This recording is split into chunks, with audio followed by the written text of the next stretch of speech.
ഇത് വീടിനടുത്താണ് അല്ലേ? പലചരക്കടയും ചായക്കടയും എല്ലാം കൂടി. നമ്മുടെ ചെറിയ കുട്ടിയായിരിക്കുമ്പോൾ തൊട്ട് ഇവിടെ ഗംഗാരേട്ടുണ്ടായിരുന്നു ചായക്കട. അന്നേ ഉള്ളതാണ് അല്ലേ? ഒരുപാട് കാലമായിട്ടുള്ള ചായക്കട. അപ്പോൾ ഈ ചെറിയ കുട്ടിക്കാലത്ത് ഇവിടെ വരും ഞങ്ങളൊക്കെ ഇവിടെ ഒരു പ്രധാന കേന്ദ്രമായിരുന്നു. ചായയും ഇവിടെ രാവിലേക്ക് ഒരു 50-60 ആളുകളൊക്കെ വരും. പണ്ട് നിറച്ച ആളായിരുന്നു. ഇവിടെ പുലർച്ചെ തൊട്ട് ആളുകൾ വരും. എന്നിട്ട് ഈ പത്രവായന, രാഷ്ട്രീയം പറച്ചിൽ, അങ്ങോട്ടും ഇങ്ങോട്ടും തർക്കം, ഇതെല്ലാം ഉണ്ടാവുന്ന ഒരു കാലമായിരുന്നു. നമ്മുടെ കളരിയാണ് അല്ലേ? അന്നിവിടെ എന്നിട്ട് അവസാനം എഴുതി വെച്ചു രാഷ്ട്രീയം പാടില്ല.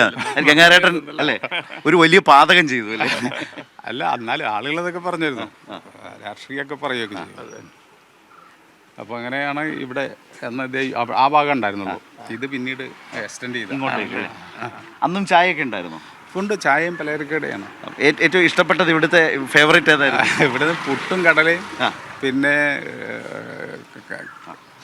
അങ്ങനെയുള്ള സാധനങ്ങളാണ് ഏറ്റവും കൂടുതൽ. ദോശ. അകത്ത് കയറി നമുക്ക് ഏതായാലും അകത്തോട്ടൊന്ന് കയറി. അതായത് ഞാൻ പറഞ്ഞ ഗംഗാരേട്ടൻ്റെ മാന. നമസ്കാരം. അച്ഛനെ കുറിച്ച് പറയായിരുന്നു. ഇദ്ദേഹമാണ് അല്ലേ? ഇവിടുത്തെ എങ്ങനെയുണ്ട് തെരഞ്ഞെടുപ്പ്? എങ്ങനെയുണ്ട്? അടിപൊളിയല്ലേ? അതായത് ഇവിടുന്ന് ഇദ്ദേഹത്തെ പാർലമെന്റിലേക്ക് വിടാനുള്ള തിരക്കിലാണല്ലേ? എങ്ങനെയുണ്ട് പ്രവർത്തനമൊക്കെ? അടിപൊളിയാ. ഇദ്ദേഹം സ്ഥാനാർത്ഥിയാകുമ്പോഴത്തെ ഒരു വോട്ടർ എന്നുള്ള നിലയിൽ ഒരു അനുഭവം എന്താ പറയാനുള്ളത്? എല്ലാം നല്ല അഭിപ്രായം തന്നെ, എല്ലാ കാര്യത്തിലും നല്ല ഒരു പ്രശ്നമില്ല. എന്തുകൊണ്ടാണ് അങ്ങനെ പറയുന്നത്? അല്ല, നമുക്കറിയാം, അതുകൊണ്ടാണ് പറയുന്നത്. നിങ്ങൾക്കറിയാം, ഞങ്ങൾക്കറിയാന്നില്ലല്ലോ. അറിയാലോ, ഒരു 10 പോകുമ്പോൾ അറിയാലോ, ഓരോ ഭാഗത്ത് പോകുമ്പോഴോ അറിയാലോ. ഇവിടെ എല്ലാം ഓക്കെ തന്നെ.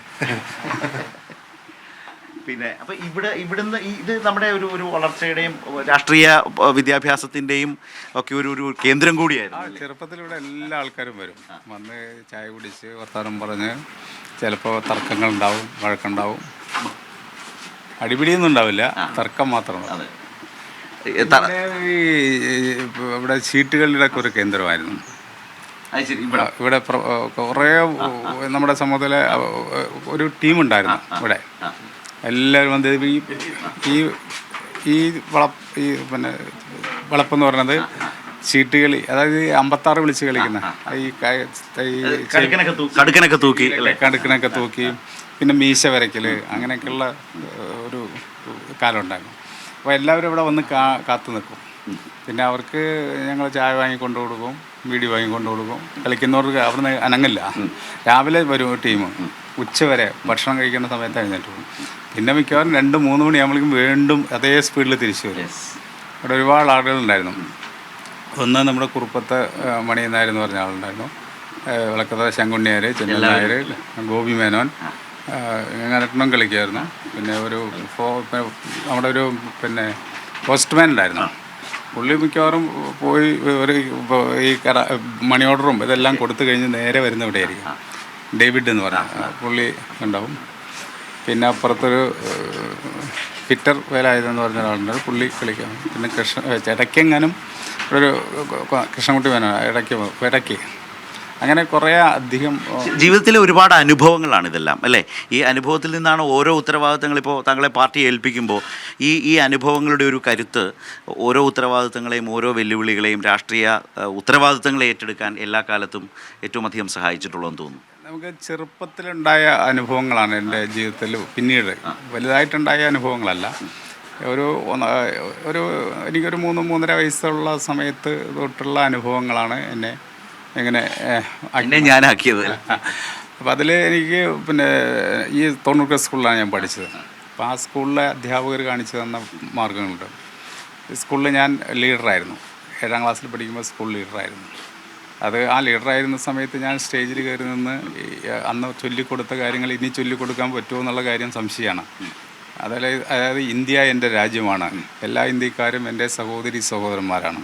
അതിലെല്ലാം ഉണ്ട് ആ 2 വാക്കിൽ. ഇന്ത്യ എൻ്റെ രാജ്യമാണ്, എല്ലാ ഇന്ത്യക്കാരും എൻ്റെ സഹോദരി സഹോദരന്മാരാണ്.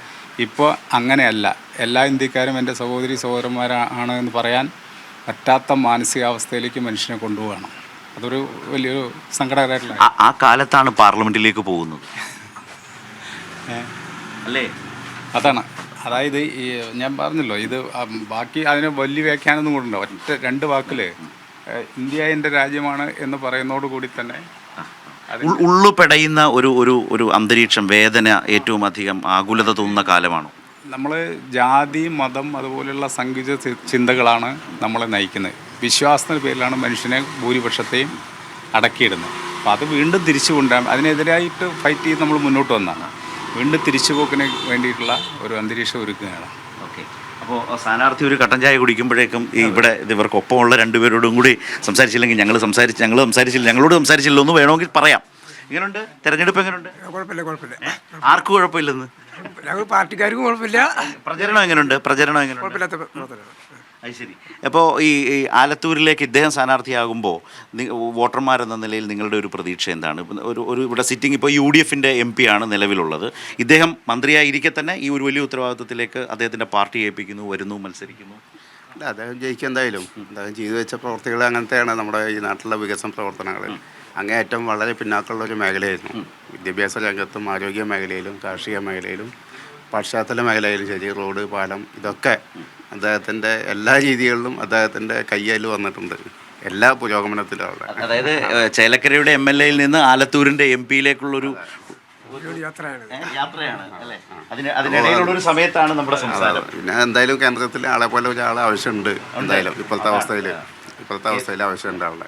കേന്ദ്രത്തിൽ അദ്ദേഹത്തെ പോലെ ഒരാളെ ആവശ്യമുണ്ട് എന്ന് പറയുന്ന ഒരു രാഷ്ട്രീയ ബോധ്യത്തിൻ്റെ ആ വാചകത്തിൽ നമുക്ക് നിർത്താം. ഏതായാലും രാവിലെ പത്രം, കട്ടൻ ചായ, അതിനിടയിൽ ഇനി നെന്മാറയിലേക്കാണ് ഇന്നല്ലേ? അല്ല, ചിറ്റൂരിലേക്ക്.